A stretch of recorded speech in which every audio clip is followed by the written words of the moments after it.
உயிர்த்தெழுந்த நம் நாதர் இயேசு கிறிஸ்துவின் இனிய நாமத்தினாலே உங்களை நான் வாழ்த்துகிறேன். வேதத்தின் அதிசயங்கள் என்ற பகுதியின் மூலமாக இன்று நாம் காணவிருக்கும் ஒரு தலைப்பு கல். உயிர்த்தெழுதலிலே காணப்பட்ட ஒரு கல், அது உயிர்த்தெழுதலிலே சம்பந்தப்பட்ட ஒரு கல்லை குறித்து நாம் பார்க்கவிருக்கிறோம்.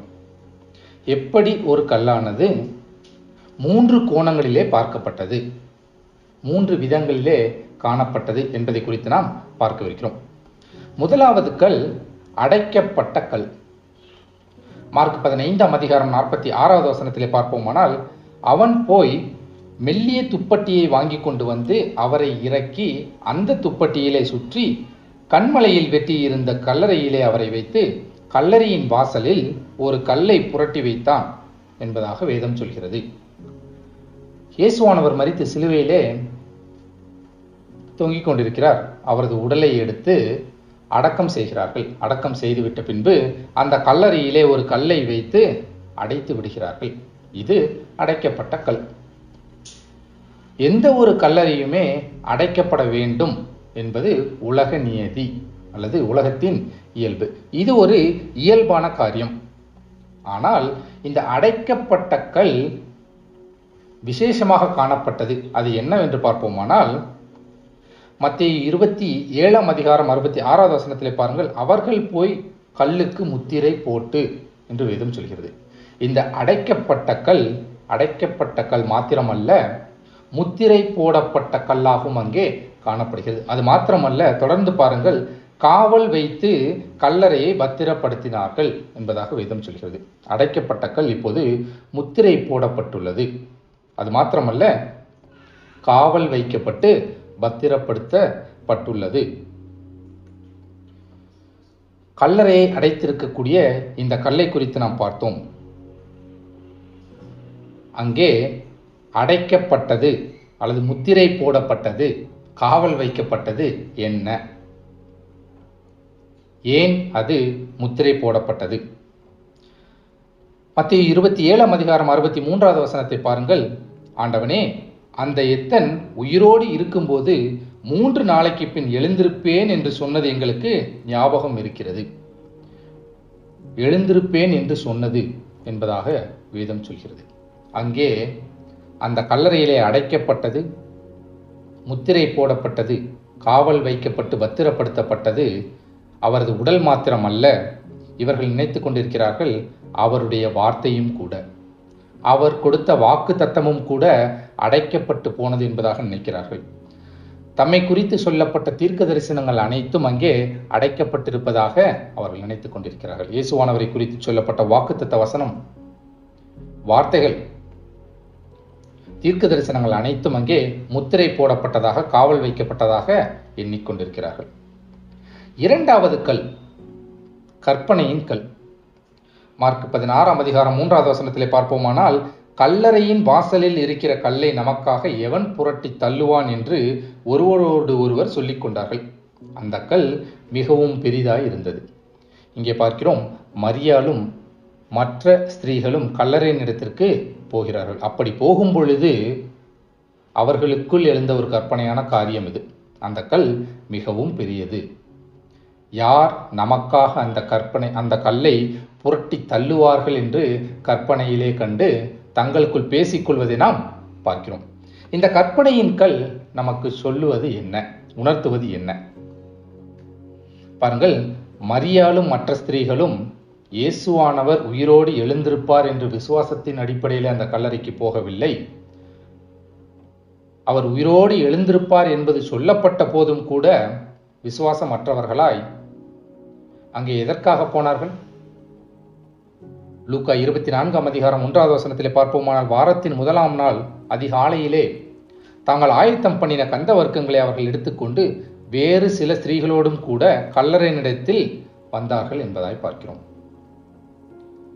உயிர்த்தெழுந்த இயேசுவை பார்க்க வரவில்லை, அவரது உடலுக்கு கந்த வர்க்கம் இடுவதற்காக வந்தார்கள் என்பதாக பார்க்கிறோம். கந்த வர்க்கம் இடுவது என்பது ஒரு சம்பிரதாய காரியம், ஒரு சடங்காச்சார காரியம். ஆகவே மரியாளும் மற்ற ஸ்திரீகளும் விசுவாசத்தின் அடிப்படையில் வராமல் ஒரு சம்பிரதாயத்தின் அடிப்படையிலே, சடங்காச்சாரத்தின் அடிப்படையிலே அந்த கல்லறையின் இடத்தில் வருவதை நாம் பார்க்கிறோம்.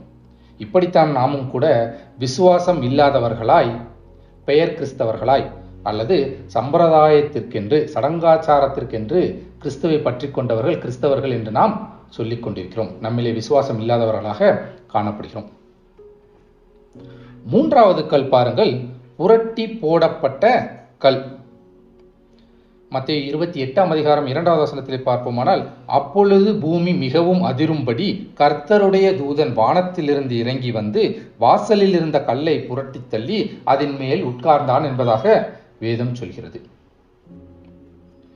பிரியமானவர்களே, அது எப்படிப்பட்ட கல்லாக இருந்தாலும் சரி, மிகவும் பெரிய கல்லாக இருந்தாலும் சரி, அடைக்கப்பட்ட கல்லாக இருந்தாலும் சரி, முத்திரை போடப்பட்டு காவல் வைக்கப்பட்டு பத்திரப்படுத்தப்பட்ட கல்லாக இருந்தாலும் சரி, உங்கள் கற்பனைக்கு எட்டாத பெரிய கல்லாக இருந்தாலும் சரி, உங்களது பலனுக்கு, உங்கள் சக்திக்கு மீறிய எப்பேற்பட்ட கல்லாக இருந்தாலும் தேவன் அங்கே கிரியை செய்கிறவராய் காணப்படுகிறார். பாருங்கள், அந்த கல்லை புரட்டி தள்ளி அதன் மேல் உட்கார்ந்தான் என்பதாக சொல்லப்பட்டிருக்குது. ஏன் அந்த தூதன் அந்த கல்லின் மீது உட்கார்ந்தான் என்பது நமக்கு தெரியாது.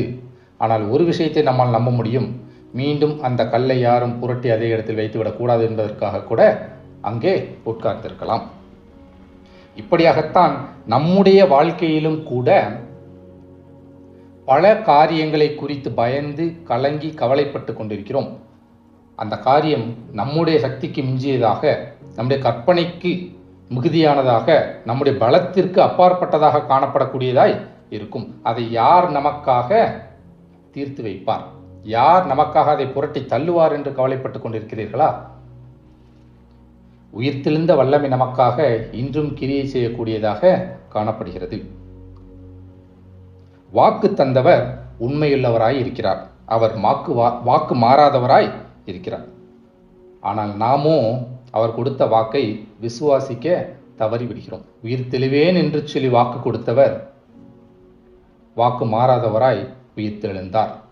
ஆனால் அந்த வாக்கு தத்தத்தின் மீது நம்பிக்கை இல்லாதவர்களாய், தீர்க்க தரிசனத்தின் மீது நம்பிக்கை இல்லாதவர்களாய், அவர் வார்த்தையின் மீது நம்பிக்கை இல்லாதவர்களாய் கல்லறையின் இடத்திலே ஒரு சடங்காச்சாரமாக, சம்பிரதாயமாக கடந்து சென்ற மரியாளுக்கு அங்கே அதிர்ச்சி காத்திருந்தது. அதுதான் அந்த உயிர்த்தெழுதலின் வல்லமை. பாருங்கள், அந்த கொடுக்கப்பட்ட வாக்குத்தத்தமானது, உயிர்த்தெழுவேன் என்று கொடுக்கப்பட்ட வாக்குத்தத்தமானது இன்று நேற்று கொடுக்கப்பட்டது அல்ல.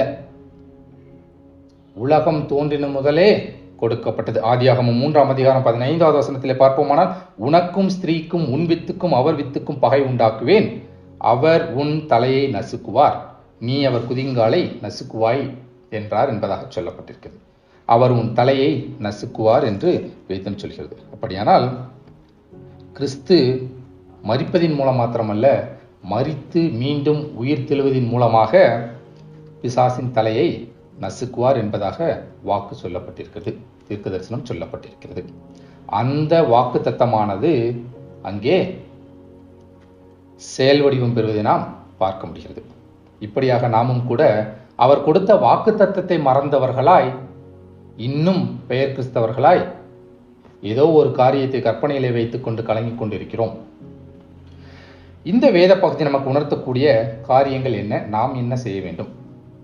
முதலாவது பாருங்கள், தேவனுடைய வார்த்தை அந்நியர்களுக்கு ஞாபகம் இருக்கிறது, நமக்கோ மறந்து விடுகிறது. அவர் கொடுக்கும் வார்த்தை, வாக்குத்தத்தமானது, அவரை குறித்து சொல்லப்பட்ட தீர்க்க தரிசனமானது நம்மை விடவும் அந்நியர்களுக்கு ஞாபகம் இருக்கிறது. கிறிஸ்தவர்கள் என்று சொல்லப்படக்கூடிய நமக்கு அது மறந்து போய்விடுகிறது. விசுவாசிகள் என்று சொல்லப்படக்கூடிய நமக்கு அது மறந்து போய்விடுகிறது. மத்தேயு 27 63 வசனத்திலே பாருங்கள், ஆண்டவனே, அந்த எத்தன் உயிரோடு இருக்கும்போது 3 நாளைக்கு பின் எழுந்திருப்பேன் என்று சொன்னது எங்களுக்கு ஞாபகம் இருக்கிறது என்று இயேசுவானவருக்கு எதிராக செயல்பட்ட அந்த மத போதகர்களுக்கு ஞாபகம் இருக்கிறது என்று சொல்லப்பட்டிருக்கிறது. அவர் எழுந்திருப்பார் என்பது, அந்த வாக்குத்தத்தமானது அந்நியர்களுக்கு ஞாபகம் இருக்கிறது. ஆனால் அவரோடு கூடவே இருக்கக்கூடிய கிறிஸ்தவர்கள், விசுவாசிகள் என்று சொல்லக்கூடியவர்களுக்கு ஞாபகம் இல்லை. அவர் மரித்து போய்விட்டார், அடக்கம் பண்ணிவிட்டோம் என்பதாக கவலையில் இருக்கிறார்கள். எல்லாவற்றையும் மறந்து போய்விடுகிறார்கள். அவருடைய வாக்குத்தத்தங்களை மறந்தவர்களாய், விசுவாசிக்க தவறியவர்களாய், அவருடைய மரணத்தை கண்டபோது பயந்து கலங்கி கொண்டிருக்கிறார்கள். அவர் கொடுத்த வாக்குத்தத்தம் அங்கே அவர்களால் மறக்கப்பட்டு போனது. இரண்டாவது ஒரு காரியம், அந்நியர் விசுவாசிகளை குறித்து பயப்படுவது உண்டு, ஆனால் நாம் அதை அலட்சியப்படுத்தி விடுகிறோம். மத்திய 27:64 பாருங்கள், ஆகையால் அவனுடைய சீஷர்கள் ராத்திரியிலே வந்து அவனை களவாய் கொண்டு போய் மரித்தோரிலிருந்து எழுந்தான் என்று ஜனங்களுக்கு சொல்லாதபடிக்கும், முந்தின எத்தை பார்க்கிலும் பிந்தின எத்து கொடிதாகாதபடிக்கும் நீர் 3 நாள் வரைக்கும் கல்லறையை பத்திரப்படுத்தும்படி கட்டளையிட வேண்டும் என்றார்கள்.